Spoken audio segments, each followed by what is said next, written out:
আয়োজনে ফ্রান্সের রাজধানী প্যারিসে অনুষ্ঠিত হয়েছে বৈশাখী উৎসব ও বাংলার মেলা।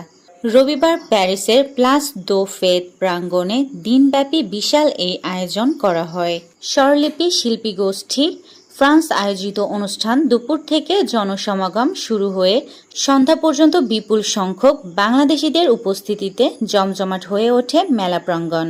ফ্রান্স থেকে আমাদের সহকর্মী নাজিরা শিলা জানান, রং বেরঙের ফেস্টুন আর নানা সাজে আনন্দ শোভাযাত্রার মধ্য দিয়ে মেলার মূল আনুষ্ঠানিকতা শুরু হয়। পরে একে একে সংগঠনের শিল্পীরা নাচ, গান, নৃত্য, দলীয় সঙ্গীত দর্শকদের প্রাণচঞ্চল করে তোলে। সংগঠনের সভাপতি এমদাদুল হক স্বপনের সভাপতিত্বে ও সাধারণ সম্পাদক মনসুর আহমেদ ও মোহাম্মদ আলীর উপস্থাপনায় অনুষ্ঠানে বক্তব্য রাখেন সংগঠনের উপদেষ্টা কাজী এনায়েতুল্লাহ ইনু, ফখরুল আলম সেলিম, সত্তার আলী শাহ আলম, সুব্রত শুভ প্রমুখ।